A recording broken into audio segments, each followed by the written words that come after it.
down the hammer and pick up the pencil. You're about to listen to the Savvy Radio Show.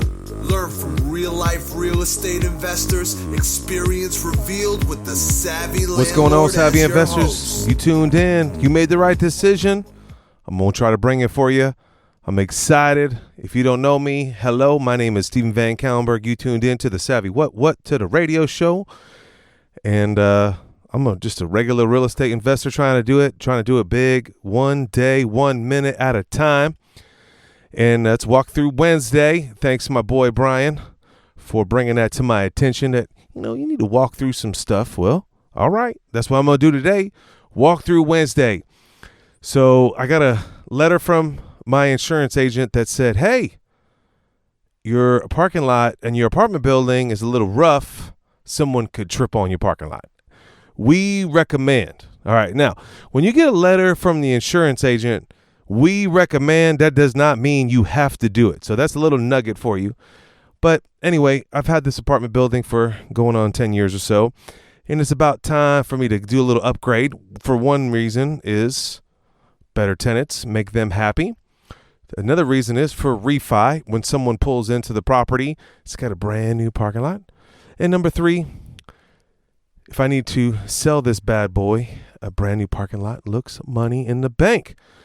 And, I'm slow at the game. I always don't spend money unless I make money. So buying a new parking lot, get a new parking lot paved is not on my Richter scale. How's it going to increase? Now, I can probably quantify a way to make money from this scenario, meaning retention. I can charge more money. But I'm slow to that game. But Walkthrough Wednesday today is about negotiating and dealing with contractors. And this is how I do it. Now, give me a little grace. I'm a little rusty, but this was all spawned, and this is going to be my next episode pretty good, of a guy that I had lunch with today. He's like, hey, man, he's a little nervous about being a real estate investor. He's middle-aged or close to my age. And we're just boys having lunch, and he's like, not in real estate. And he wants to be in real estate. That's why we had lunch. But what holds him back is from hiring contractors. And I was like, oh, snug. I actually wrote a book on it called Hiring Contractors, Steven Van Kallenberg. It's a green cover book. You can get it on Amazon. But, I teach you a lot of things through that book. But I'm going to do another episode on how I'm handling contractors in general. So I'm a little rusty. But, I talked to my general manager. I was like, hey, we probably should put a new parking lot on it for many reasons. Like I just mentioned, A, we could sell it, refinance it, just going to make it worth more money. And it really needs to be done.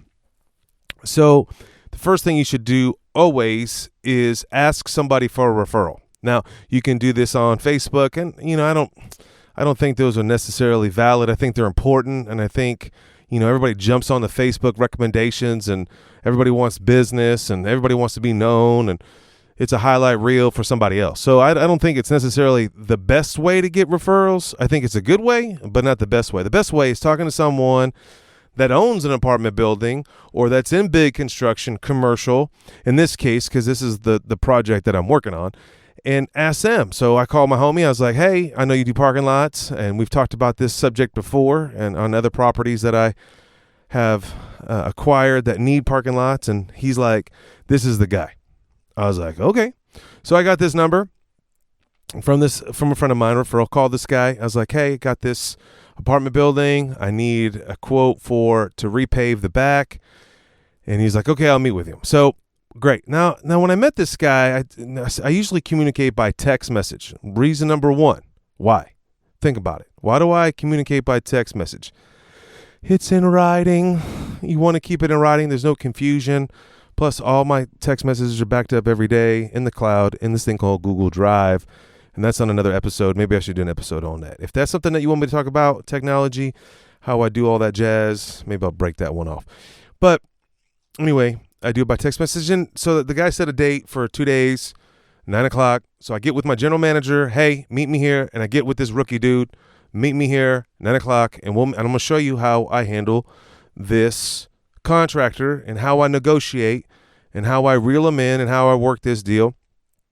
And what I do is I normally negotiate with the contractor, supplier, vendor, and then I passed it off in writing to my general manager. So that's why I had that person there, and then I had a rookie that wanted to learn the game. And I was like, oh, hands on, boots on the ground. This is the only way you learn, by getting in the fire. So the guy sets the appointment, and just so you know, I track everything in like the level of communication. Are they responsive? Are they compliant? And so when I'm negotiating with somebody from day one, I'm researching them out. I'm talking about them. I'm Googling them up. I'm Facebooking them. I'm asking several people. So this dude makes an appointment. 9 o'clock, he shows up. First of all, he's already late. Now, contractors in general tend to be late. Now, I'm not trying to dog contractors because I used to be a contractor, but they are late. Okay. But the dude shows up about 15 minutes. Now I'm texting him. I'm like, hey, I'm here. I'm almost there. He gets there. He's late. So I pop out.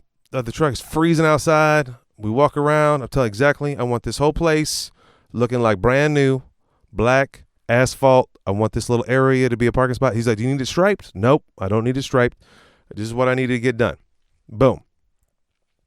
My general manager, then she talks to him, and then she's having a little conversation. I'm rooking the rookie.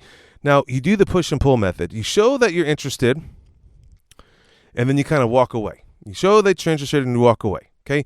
You can't make it look like you're some green gully G, like you're excited and you need to hire and you're going to hire this guy today. Nope. You got to I got to do my job. You don't give him any other particulars. You just asking him for the bid and you're trying to make it as very clear as possible what you want done. So this interaction happens for about 10 or 15 minutes. No big deal. The guy walks up in a decent truck. It seems like he knows what he's doing. Was very confident in who he was. And I was like, okay. So then right before I'm about to leave, I was like, hey, also, since you drove all the way up here from Norman, why don't you go check out another property that I have that needs to be restriped, and you go take a look at that property. Ooh, now that's a technique. Now, a lot of, I think, bad and rookie investors say, hey, I have a lot of work, give me a deal. I never said that. I never implied that. I never expected that. But I did make it clear, and I really do need another property restriped. So I'm killed two birds with one stone. Since this dude drove all the way up here, and I needed to know how much that was going to cost me. So that was the first interaction. Walk through Wednesday. Then, okay, that was on the 30th of January. Then at 9:30.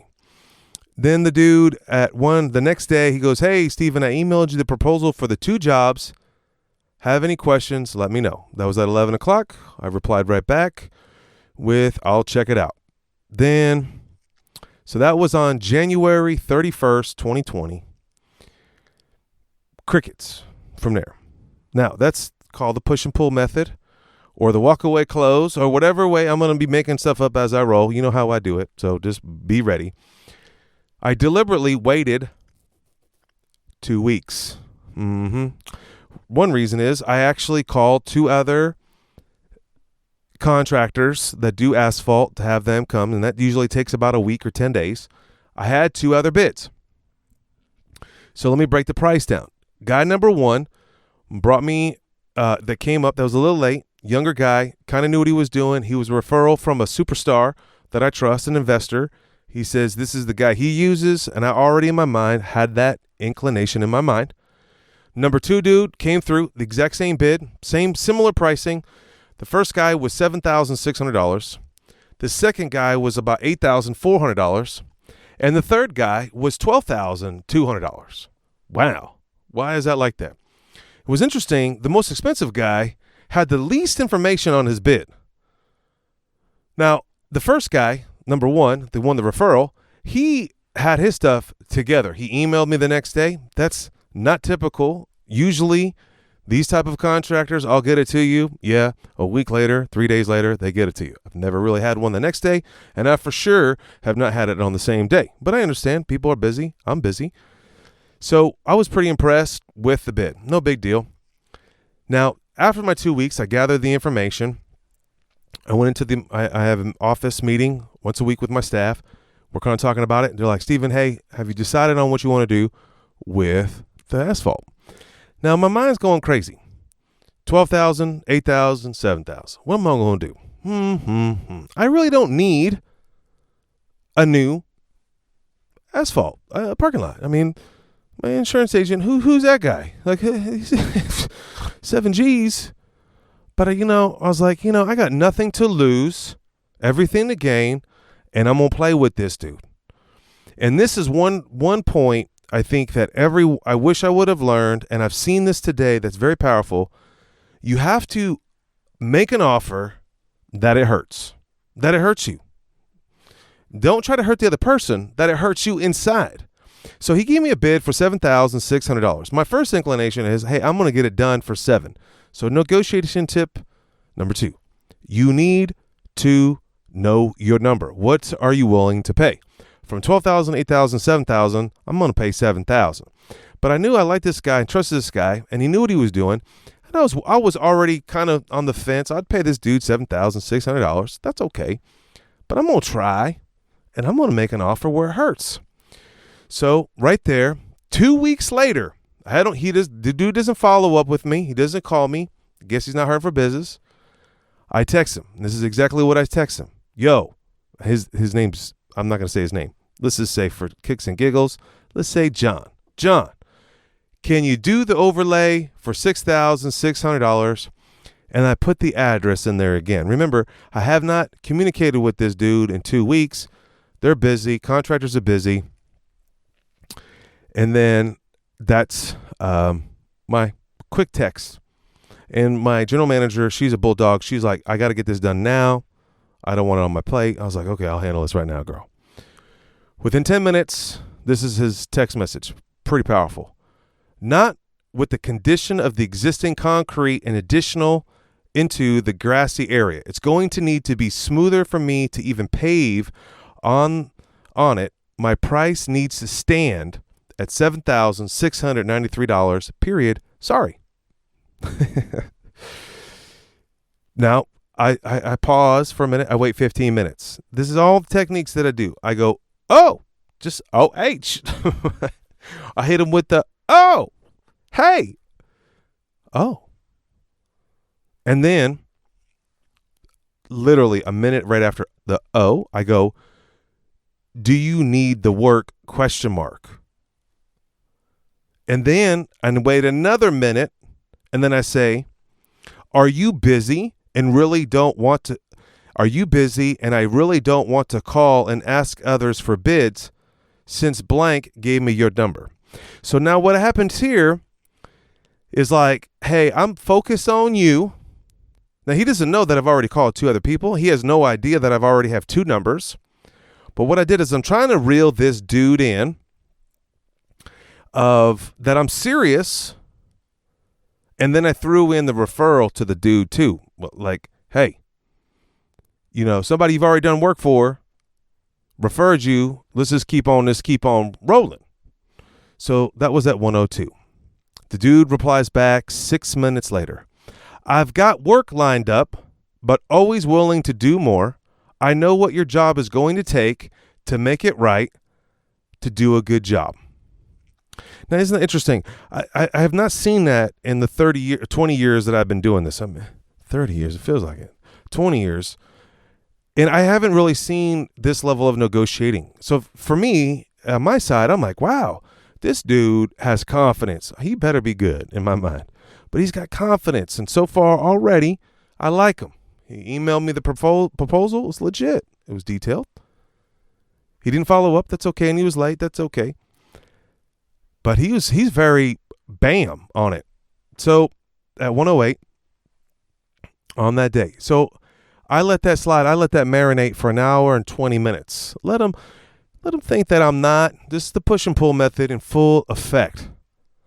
Now, if you are a rookie real estate investor and you're trying to negotiate with me, I know some of y'all listen to me that I sell properties to.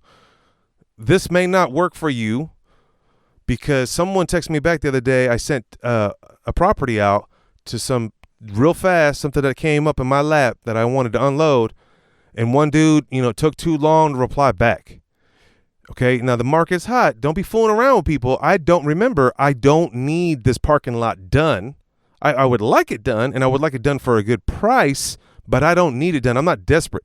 Yes, you should be desperate out there. You should be buying assets ASAP Ricky, like yesterday. Like it's too late. Like you need to do whatever it takes to buy assets. That means cribs. That means houses. That means units.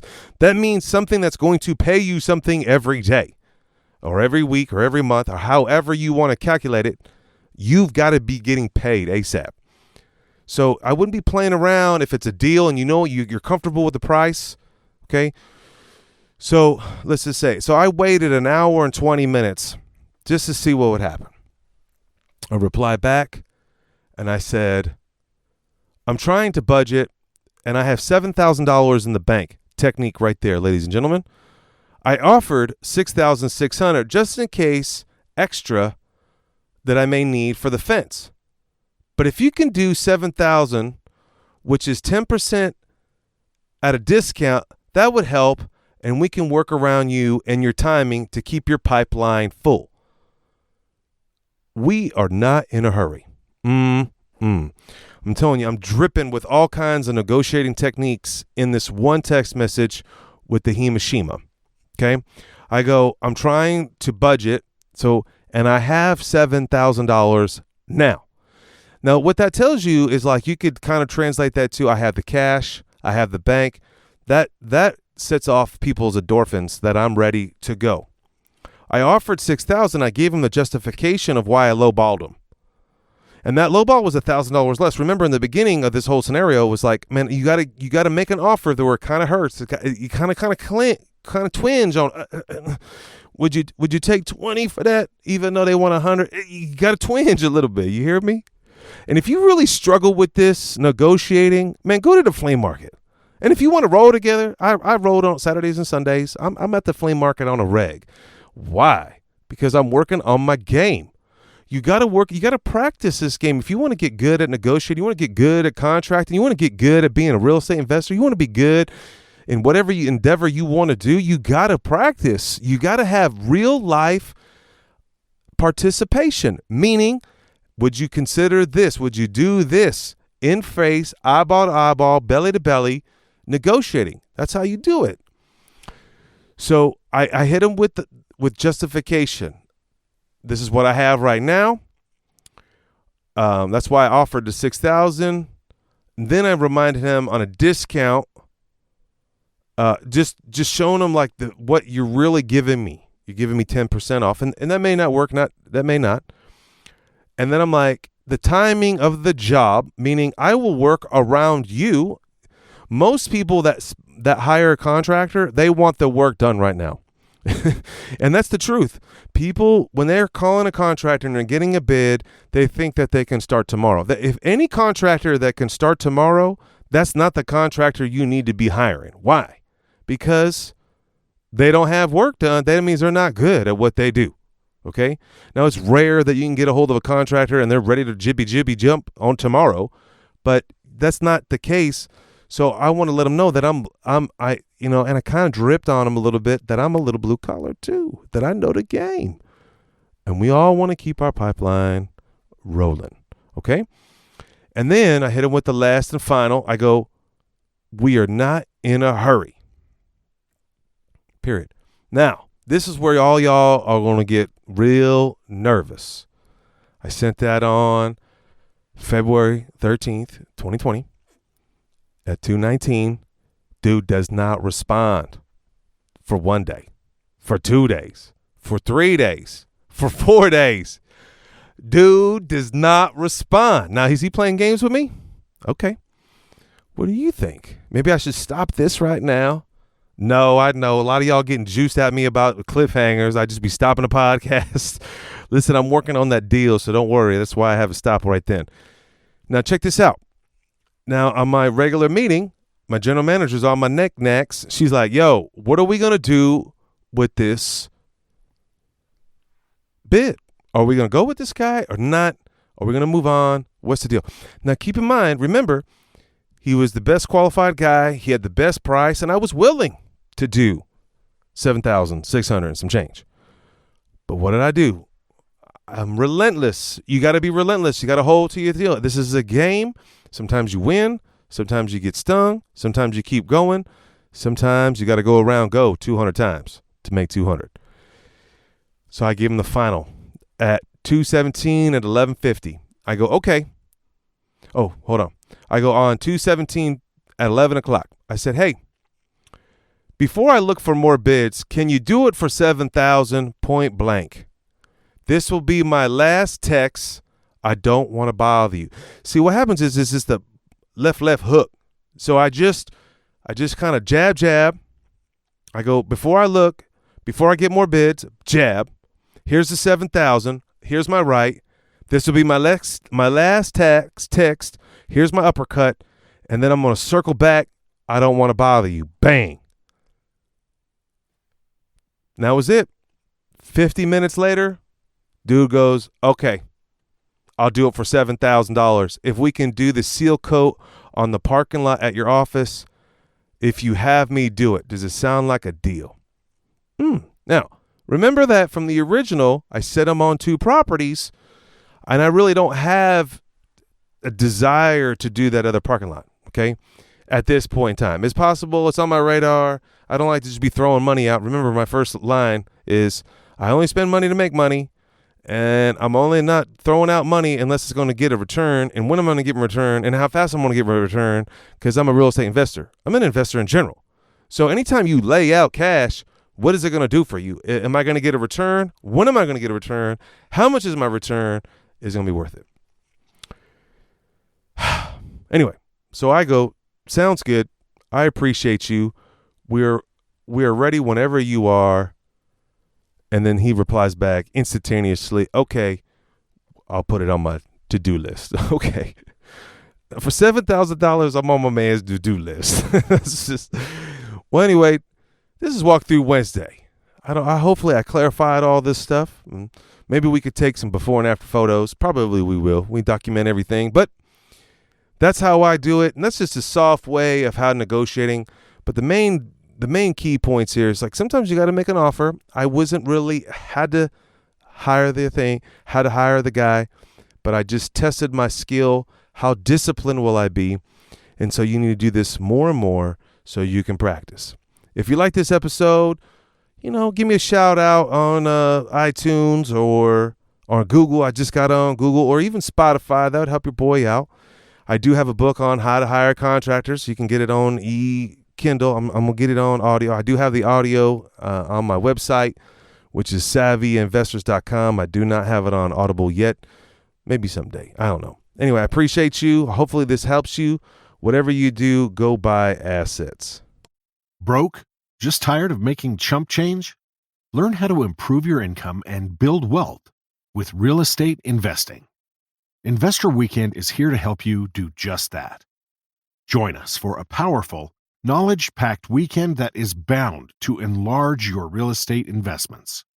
What can you expect to get from the Investor Weekend?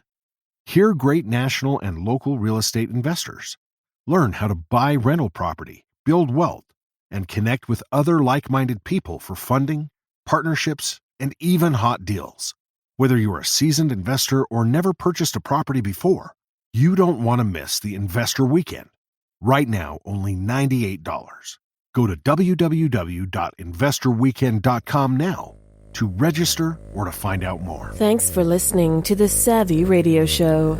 Glide online and listen to our other motivating episodes at savvyradioshow.com. Connect on Twitter at LandlordBook and always be buying assets.